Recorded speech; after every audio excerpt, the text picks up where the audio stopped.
The Empty House by Algernon Blackwood.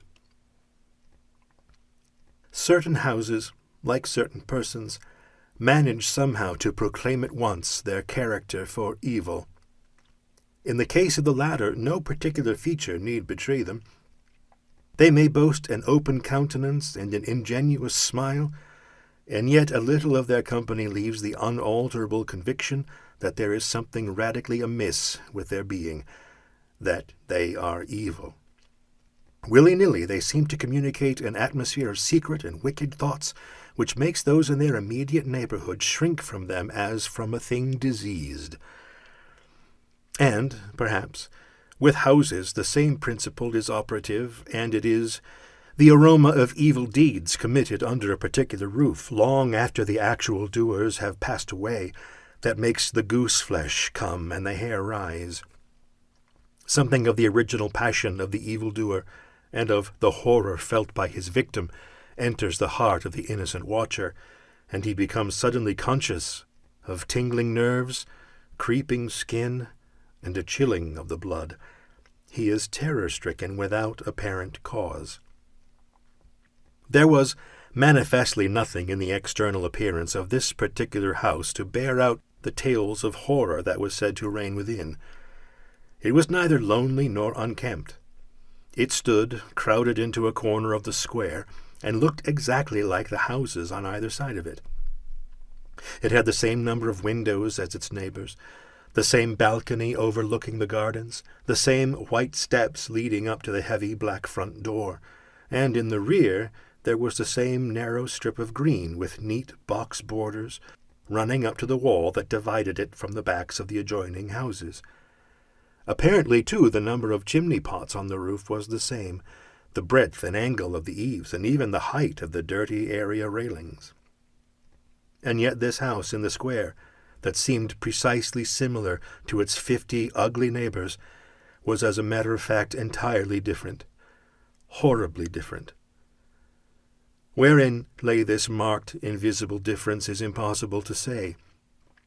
It cannot be ascribed wholly to the imagination, because persons who had spent some time in the house, knowing nothing of the facts, had declared positively that certain rooms were so disagreeable they would rather die than enter them again, and that the atmosphere of the whole house produced in them symptoms of a genuine terror, while the series of innocent tenants who had tried to live in it and been forced to decamp at the shortest possible notice was indeed little less than a scandal in the town. When Shorthouse arrived to pay a week-end visit to his Aunt Julia in her little house on the seafront at the other end of the town, he found her charged to the brim with mystery and excitement. He had only received her telegram that morning, and he had come anticipating boredom. But the moment he touched her hand and kissed her apple-skin, wrinkled cheek, he caught the first wave of her electrical condition. The impression deepened when he learned that there were to be no other visitors, and that he had been telegraphed for with a very special object. Something was in the wind, and the something would doubtless bear fruit, for this elderly spinster aunt, with a mania for psychical research, had brains as well as willpower, and by hook or by crook she usually managed to accomplish her ends. The revelation was made soon after tea, when she sidled close up to him as they paced slowly along the sea-front in the dusk. "I've got the keys," she announced in a delighted yet half-awesome voice. "Got them till Monday." "The keys of the bathing machine, or—" he asked innocently, looking from the sea to the town. Nothing brought her so quickly to the point as feigning stupidity. "Neither," she whispered. "I've got the keys of the haunted house in the square, and I'm going there tonight." Shorthouse was conscious of the slightest possible tremor down his back. He dropped his teasing tone. Something in her voice and manner thrilled him. She was in earnest. "But you can't go alone," he began. "That's why I wired for you," she said with decision. He turned to look at her. The ugly, lined, enigmatical face was alive with excitement. There was the glow of genuine enthusiasm round it like a halo. The eyes shone. He caught another wave of her excitement, and a second tremor, more marked than the first, accompanied it. "Thanks, Aunt Julia," he said politely. "Thanks awfully." "I should not dare to go quite alone," she went on, raising her voice, "but with you I should enjoy it immensely. You're afraid of nothing, I know." "Thanks so much," he said again. "Is anything likely to happen?" "A great deal has happened," she whispered, "though it's been most cleverly hushed up. 3 tenants have come and gone in the last few months, and the house is said to be empty for good now." In spite of himself, Shorthouse became interested. His aunt was so very much in earnest. "The house is very old indeed," she went on, "and the story, an unpleasant one, dates a long way back. It has to do with a murder committed by a jealous stableman who had some affair with a servant in the house. One night he managed to secret himself in the cellar, and when everyone was asleep, he crept upstairs to the servants' quarters, chased the girl down to the next landing, and before anyone could come to the rescue, threw her bodily over the banisters into the hall below." "And the stableman?" "Was caught, I believe, and hanged for murder. But it all happened a century ago, and I've not been able to get more details of the story." Shorthouse now felt his interest thoroughly aroused, but though he was not particularly nervous for himself, he hesitated a little on his aunt's account. "On one condition," he said at length. "Nothing will prevent my going," she said firmly, "but I may as well hear your condition." "That you guarantee your power of self-control if anything really horrible happens. I mean, that you are sure you won't get too frightened." "Jim," she said scornfully, "I'm not young, I know, nor are my nerves, but with you I should be afraid of nothing in the world." This, of course, settled it, for Shorthouse had no pretensions of being other than a very ordinary young man, and an appeal to his vanity was irresistible. He agreed to go. Instinctively, by a sort of subconscious preparation, he kept himself and his forces well in hand the whole evening, compelling an accumulative reserve of control by that nameless inward process of gradually putting all the emotions away and turning the key upon them. A process difficult to describe, but wonderfully effective, as all men who have lived through severe trials of the inner man well understand. Later, it stood him in good stead. But it was not until 10:30, when they stood in the hall, well in the glare of friendly lamps and still surrounded by comforting human influences, that he had to make the first call upon this store of collected strength. For once the door was closed, and he saw the deserted, silent street stretching away white in the moonlight before them, it came to him clearly that the real test that night would be in dealing with 2 fears instead of 1. He would have to carry his aunt's fear as well as his own. And as he glanced down at her sphinx-like countenance and realized that it might assume no pleasant aspect in a rush of real terror, he felt satisfied with only one thing in the whole adventure, that he had confidence in his own will and power to stand against any shock that might come. Slowly they walked along the empty streets of the town. A bright autumn moon silvered the roofs, casting deep shadows. There was no breath of wind, and the trees in the formal gardens by the seafront watched them silently as they passed along.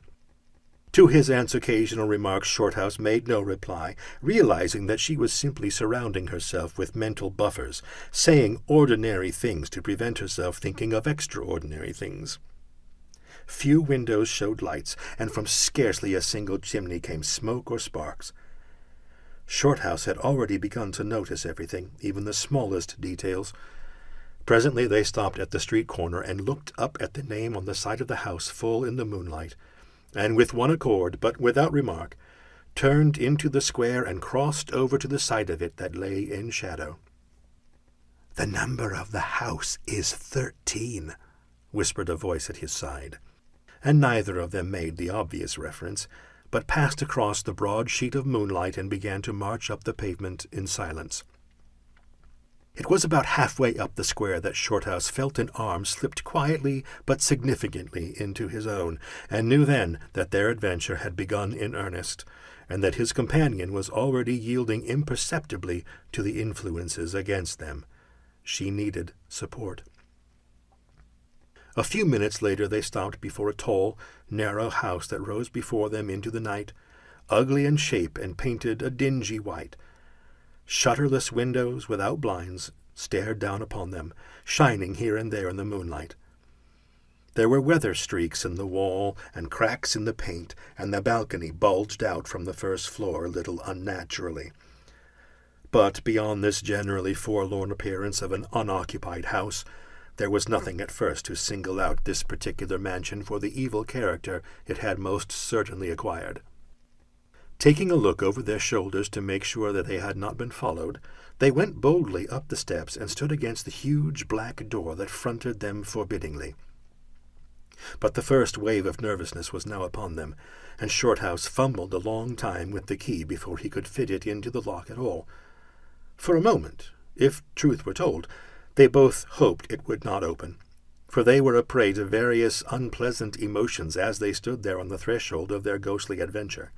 Shorthouse, shuffling with the key and hampered by the steady weight on his arm, certainly felt the solemnity of the moment.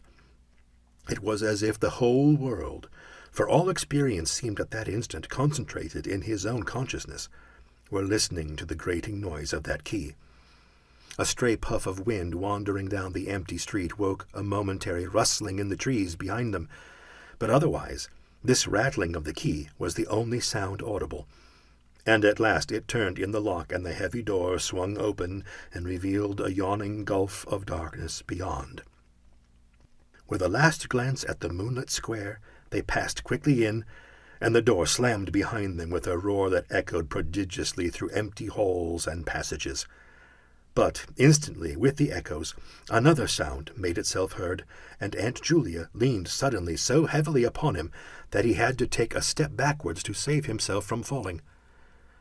A man had coughed close beside them, so close that it seemed they must have been actually by his side in the darkness. With a possibility of practical jokes in his mind, Shorthouse at once swung his heavy stick in the direction of the sound, but it met nothing more solid than air. He heard his aunt give a little gasp beside him. "There's someone here," she whispered. "I heard him." "Be quiet," he said sternly. It was nothing but the noise of the front door. "Oh, get a light, quick," she added, as her nephew, fumbling with a box of matches, opened it upside down and let them all fall with a rattle onto the stone floor. The sound, however, was not repeated, and there was no evidence of retreating footsteps. In another minute they had a candle burning, using an empty end of a cigar case as a holder, and when the first flare had died down he held the impromptu lamp aloft and surveyed the scene. And it was dreary enough in all conscience, for there is nothing more desolate in all the abodes of men than an unfurnished house, dimly lit, silent, and forsaken, and yet tenanted by rumor with the memories of evil and violent histories. They were standing in a wide hallway. On their left was the open door of a spacious dining room, and in front the hall ran, ever narrowing, into a long, dark passage that led apparently to the top of the kitchen stairs. The broad, uncarpeted staircase rose in a sweep before them, everywhere draped in shadows, except for a single spot about halfway up where the moonlight came in through the window and fell on a bright patch on the boards. This shaft of light shed a faint radiance above and below it, lending to the objects within its reach a misty outline that was infinitely more suggestive and ghostly than complete darkness.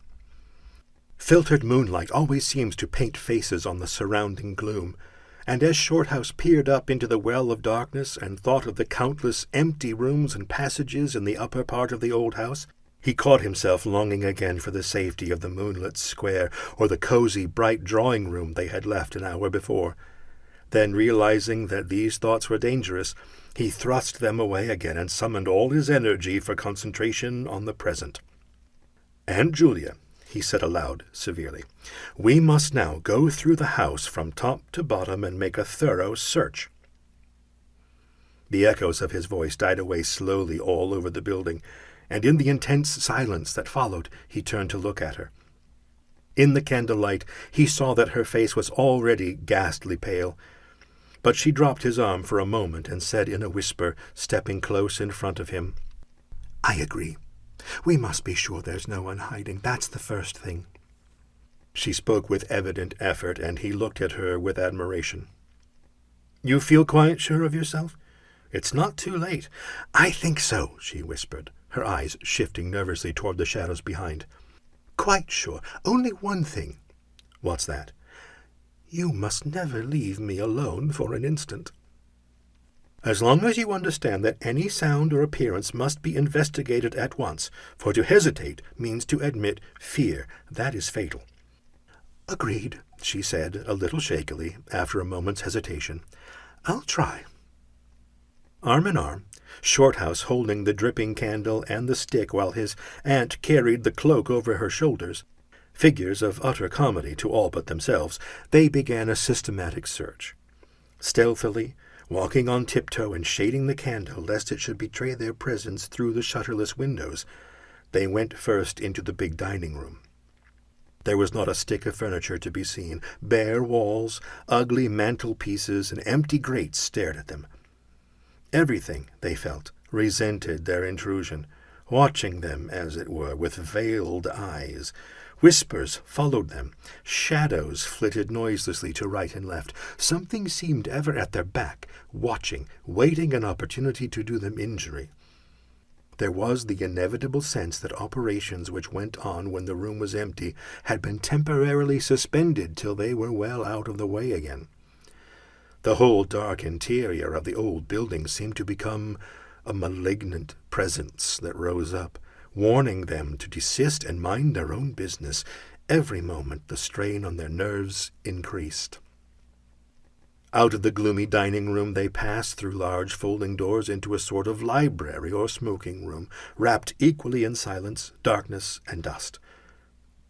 And from this they regained the hall near the top of the back stairs. Here a pitch-black tunnel opened before them into the lower regions, and, it must be confessed, they hesitated. But only for a minute. With the worst of the night still to come, it was essential to turn from nothing. Aunt Julia stumbled at the top step of the dark descent, ill-lit by the flickering candle, and even Shorthouse felt at least half the decision go out of his legs. "Come on," he said peremptorily, and his voice ran on and lost itself in the dark, empty spaces below. "I'm coming," she faltered, catching his arm with unnecessary violence. They went a little unsteadily down the stone steps, a cold, damp air meeting them in the face, close and malodorous. The kitchen, into which the stairs led along a narrow passage, was large, with a lofty ceiling. Several doors opened out of it, some into cupboards with empty jars still standing on the shelves, and others into horrible little ghostly back offices, each colder and less inviting than the last. Black beetles scurried over the floor, and once, when they knocked against a deal table standing in a corner, something about the size of a cat jumped down with a rush and fled, scampering across the stone floor into the darkness. Everywhere there was a sense of recent occupation, an impression of sadness and gloom. Leaving the main kitchen, they next went towards the scullery. The door was standing ajar, and as they pushed it open to its full extent, Aunt Julia uttered a piercing scream, which she instantly tried to stifle by placing her hand over her mouth. For a second Shorthouse stood stock-still, catching his breath. He felt as if his spine had suddenly become hollow and someone had filled it with particles of ice. Facing them, directly in their way between the doorposts, stood the figure of a woman. She had disheveled hair and wildly staring eyes, and her face was terrified and white as death. She stood there motionless for the space of a single second. Then the candle flickered, and she was gone utterly, and the door framed nothing but empty darkness.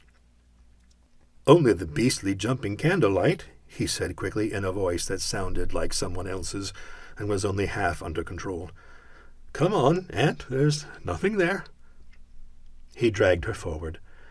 With a clattering of feet and a great appearance of boldness, they went on, but over his body the skin moved as if crawling ants covered it, and he knew by the weight on his arm that he was supplying the force of locomotion for two. The scullery was cold, bare, and empty, more like a large prison cell than anything else. They went round it, tried the door into the yard and the windows, but found them all fastened securely. His aunt moved beside him like a person in a dream. Her eyes were tightly shut, and she seemed merely to follow the pressure of his arm. Her courage filled him with amazement. At the same time, he noticed that a certain odd change had come over her face, a change which somehow evaded his power of analysis. "There's nothing here, Auntie," he repeated aloud quickly. "Let's go upstairs and see the rest of the house. Then we'll choose a room to wait up in." She followed him obediently, keeping close to his side, and they locked the kitchen door behind them. It was a relief to get up again. In the hall there was more light than before, for the moon had traveled a little further down the stairs. Cautiously they began to go up into the dark vault of the upper house, the boards creaking under their weight. On the first floor they found the large double drawing-rooms, a search of which revealed nothing. Here also was no sign of furniture or recent occupancy, nothing but dust and neglect and shadows. They opened the big folding doors between front and back drawing-rooms, and then came out again to the landing and went on upstairs. They had not gone up more than a dozen steps when they had both simultaneously stopped to listen, looking into each other's eyes with a new apprehension across the flickering candle flame. From the room they had left hardly 10 seconds before came the sound of doors quietly closing. It was beyond all question. They heard the booming noise that accompanies the shutting of heavy doors, followed by the sharp catching of the latch. "We must go back and see," said Shorthouse briefly, in a low tone, and turning to go downstairs again. Somehow she managed to drag after him, her feet catching in her dress, her face livid. When they entered the front drawing-room, it was plain that the folding doors had been closed half a minute before. Without hesitation, Shorthouse opened them. He almost expected to see someone facing him in the back room, but only darkness and cold air met him. They went through both rooms, finding nothing unusual. They tried in every way to make the doors close of themselves, but there was not wind enough even to set the candle flame flickering. The doors would not move without strong pressure. All was silent as the grave. Undeniably the rooms were utterly empty, and the house utterly still. "It's beginning," whispered a voice at his elbow, which he hardly recognized as his aunt's. He nodded acquiescence, taking out his watch to note the time. It was 15 minutes before midnight. He made the entry of exactly what had occurred in his notebook, setting the candle in its case upon the floor in order to do so. It took a moment or two to balance it safely against the wall. Aunt Julia always declared that at this moment she was not actually watching him, but had turned her head towards the inner room, where she fancied she heard something moving. But at any rate, both positively agreed that there came a sound of rushing feet, heavy and very swift, and the next instant the candle was out. But to Shorthouse himself had come more than this, and he has always thanked his fortunate stars that it came to him alone and not to his aunt too.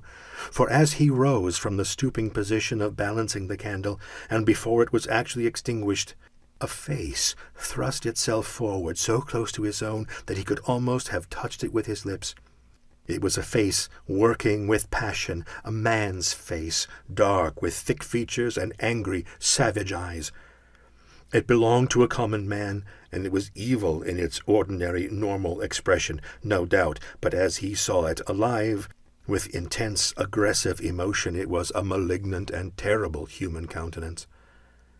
There was no movement of the air, nothing but the sound of rushing feet, stockinged or muffled feet, the apparition of the face, and the almost simultaneous extinguishing of the candle. In spite of himself, Shorthouse uttered a little cry, nearly losing his balance as his aunt clung to him with her whole weight in one moment of real, uncontrollable terror. She made no sound, but simply seized him bodily. Fortunately, however, she had seen nothing, but had only heard the rushing feet, for her control returned almost at once, and he was able to disentangle himself and strike a match. The shadows ran away on all sides before the glare, and his aunt stooped down and groped for the cigar case with the precious candle. Then they discovered the candle had not been blown out at all. It had been crushed out. The wick was pressed down into the wax, which was flattened as if by some smooth, heavy instrument.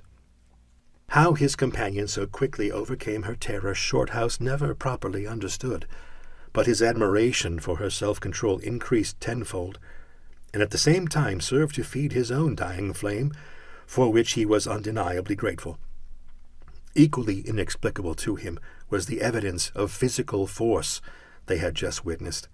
He at once suppressed the memory of stories he had heard of physical mediums and their dangerous phenomena, for if these were true, and either his aunt or himself was unwittingly a physical medium, it meant that they were simply aiding to focus the forces of a haunted house already charged to the brim.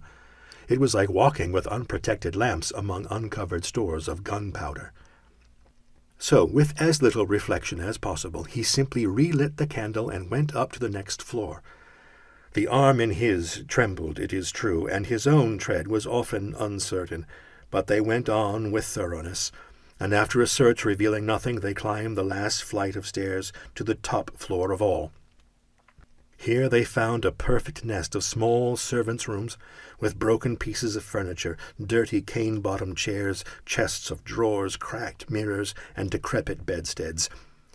The rooms had low sloping ceilings already hung here and there with cobwebs, small windows, and badly plastered walls, a depressing and dismal region which they were glad to leave behind. It was on the stroke of midnight when they entered a small room on the third floor, close to the top of the stairs, and arranged to make themselves comfortable for the remainder of their adventure. It was absolutely bare, and was said to be the room then used as a clothes closet, into which the infuriated groom had chased his victim and finally caught her. Outside, across the narrow landing, began the stairs leading up to the floor above, and the servants' quarters, where they had just searched. In spite of the chilliness of the night, there was something in the air of this room that cried for an open window. But there was more than this. Shorthouse could only describe it by saying that he felt less master of himself here than in any other part of the house. There was something that acted directly on the nerves, tiring the resolution, enfeebling the will. He was conscious of this result before he had been in the room 5 minutes, and it was in the short time they stayed there that he suffered the wholesale depletion of his vital forces, which was, for himself, the chief horror of the whole experience. They put the candle on the floor of the cupboard, leaving the door a few inches ajar so that there was no glare to confuse the eyes, and no shadow to shift about on walls and ceiling. Then they spread the cloak on the floor and sat down to wait with their backs against the wall. Shorthouse was within 2 feet of the door onto the landing. His position commanded a good view of the main staircase leading down into the darkness, and also of the beginning of the servants' stairs going to the floor above. The heavy stick lay beside him within easy reach. The moon was now high above the house. Through the open window they could see the comforting stars like friendly eyes watching in the sky. One by one the clocks of the town struck midnight, and when the sounds died away, the deep silence of a windless night fell again over everything. Only the boom of the sea, far away and lugubrious, filled the air with hollow murmurs. Inside the house the silence became awful. Awful, he thought, because any minute now it might be broken by sounds portending terror. The strain of waiting told more and more severely on the nerves. They talked in whispers when they talked at all, for their voices aloud sounded queer and unnatural. A chilliness, not altogether due to the night air, invaded the room and made them cold. The influences against them, whatever these might be, were slowly robbing them of self-confidence and the power of decisive action. Their forces were on the wane, and the possibility of real fear took on a new and terrible meaning. He began to tremble for the elderly woman by his side, whose pluck could hardly save her beyond a certain extent. He heard the blood singing in his veins, It sometimes seemed so loud that he fancied it prevented his hearing properly certain other sounds that were beginning very faintly to make themselves audible in the depths of the house. Every time he fastened his attention on these sounds, they instantly ceased. They certainly came no nearer. Yet he could not rid himself of the idea that movement was going on somewhere in the lower regions of the house. The drawing-room floor, where the doors had been so strangely closed, seemed too near. The sounds were further off than that. He thought of the great kitchen, with the scurrying black beetles, and of the dismal little scullery, but somehow or other they did not seem to come from there either. Surely they were not outside the house. Then, suddenly, the truth flashed into his mind, and for the space of a minute he felt as if his blood had stopped flowing and turned to ice. The sounds were not downstairs at all. They were upstairs. Upstairs, somewhere among those horrid, gloomy little servants' rooms with their bits of broken furniture, low ceilings, and cramped windows. Upstairs, where the victim had first been disturbed and stalked to her death. And the moment he discovered where the sounds were, he began to hear them more clearly. It was the sound of feet, moving stealthily along the passage overhead, in and out among the rooms and past the furniture. He turned quickly to steal a glance at the motionless figure seated beside him, to note whether she had shared his discovery. The faint candlelight coming through the crack in the cupboard door threw her strongly marked face into vivid relief against the white of the wall. But it was something else that made him catch his breath and stare again. An extraordinary something had come into her face and seemed to spread over her features like a mask. It smoothed out the deep lines and drew the skin everywhere a little tighter so that the wrinkles disappeared. It brought into the face, with the sole exception of the old eyes, an appearance of youth, and almost of childhood. He stared in speechless amazement that was dangerously near to horror. It was his aunt's face, indeed, but it was the face of 40 years ago, the vacant, innocent face of a girl. He had heard stories of that strange effect of terror which could wipe a human countenance clean of other emotions, obliterating all previous expressions.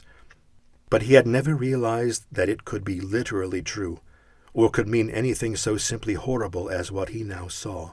For the dreadful signature of overmastering fear was plainly written in that utter vacancy of the girlish face beside him. And when, feeling his intense gaze, she turned to look at him, he instinctively closed his eyes tightly to shut out the sight. Yet when he turned a minute later, his feelings well in hand, he saw to his intense relief another expression. His aunt was smiling, and though the face was deathly white, the awful veil had lifted, and the normal look was returning. "Anything wrong?" was all he could think of to say at the moment.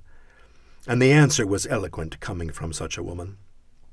"I feel cold, and a little frightened," she whispered. He offered to close the window, but she seized hold of him and begged him not to leave her side even for an instant. "It's upstairs, I know," she whispered, with an odd half-laugh, "but I can't possibly go up." But Shorthouse thought otherwise, knowing that in action lay their best hope of self-control. He took the brandy flask and poured out a glass of neat spirit, stiff enough to help anybody over anything. She swallowed it with a little shiver. His only idea now was to get out of the house before her collapse became inevitable. But this could not safely be done by turning tail and running from the enemy. Inaction was no longer possible. Every minute he was growing less master of himself, and desperate, aggressive measures were imperative without further delay. Moreover, the action must be taken towards the enemy, not away from it. The climax, if necessary and unavoidable, would have to be faced boldly. He could do it now, but in 10 minutes he might not have the force left to act for himself, much less for both. Upstairs, the sounds were meanwhile becoming louder and closer, accompanied by occasional creaking of the boards. Someone was moving stealthily about, stumbling now and then awkwardly against the furniture. Waiting a few moments to allow the tremendous dose of spirits to produce its effect, and knowing this would last but a short time under the circumstances, Shorthouse then quietly got on his feet, saying in a determined voice, "Now, Aunt Julia, we'll go upstairs and find out what all this noise is about. You must come too. It's what we agreed." He picked up his stick and went to the cupboard for the candle. A limp form rose shakily beside him, breathing hard, and he heard a voice say very faintly something about being ready to come. The woman's courage amazed him. It was so much greater than his own, and as they advanced, holding aloft the dripping candle, some subtle force exhaled from this trembling, white-faced old woman at his side that was the true source of his inspiration. It held something really great that shamed him and gave him the support without which he would have proved far less equal to the occasion. They crossed the dark landing, avoiding with their eyes the deep black space over the banisters. Then they began to mount the narrow staircase to meet the sounds which, minute by minute, grew louder and nearer. About halfway up the stairs Aunt Julia stumbled, and Shorthouse turned to catch her by the arm. And just at that moment there came a terrific crash in the servants' corridor overhead. It was instantly followed by a shrill, agonized scream that was a cry of terror, and a cry for help melted into one. Before they could move aside or go down a single step, someone came rushing along the passage overhead, blundering horribly, racing madly, at full speed, 3 steps at a time, down the very staircase where they stood. The steps were light and uncertain, but close behind them sounded the heavier tread of another person, and the staircase seemed to shake. Shorthouse and his companion just had time to flatten themselves against the wall when the jumble of flying steps was upon them, and 2 persons, with the slightest possible interval between them, dashed past at full speed. It was a perfect whirlwind of sound breaking in upon the midnight silence of the empty building. The 2 runners, pursuer and pursued, had passed clean through them where they stood, and already with a thud the boards below had received first one, then the other. Yet they had seen absolutely nothing, not a hand or arm or face or even a shred of flying clothing. There came a second's pause. Then the first one, the lighter of the 2, obviously the pursued one, ran with uncertain footsteps into the little room which Shorthouse and his aunt had just left. The heavier one followed. There was a sound of scuffling, gasping, and smothered screaming, and then out to the landing came the step of a single person treading weightily. A dead silence followed for a space of half a minute, and then was heard a rushing sound through the air. It was followed by a dull, crashing thud in the depths of the house below, on the stone floor of the hall. Utter silence reigned after. Nothing moved. The flame of the candle was steady. It had been steady the whole time, and the air had been undisturbed by any movement whatsoever. Palsied with terror, Aunt Julia, without waiting for her companion, began fumbling her way downstairs. She was crying gently to herself, and when Shorthouse put his arm round her and half carried her, he felt that she was trembling like a leaf. He went into the little room and picked up the cloak from the floor, and, arm in arm, walking very slowly, without speaking a word or looking once behind them, they marched down the 3 flights into the hall. In the hall they saw nothing, but the whole way down the stairs they were conscious that someone followed them, step by step. When they went faster, it was left behind, and when they went more slowly, it caught them up. But never once did they look behind to see, and at each turning of the staircase they lowered their eyes for fear of the following horror they might see upon the stairs above. With trembling hands, Shorthouse opened the front door, and they walked out into the moonlight and drew a deep breath of the cool night air blowing in from the sea.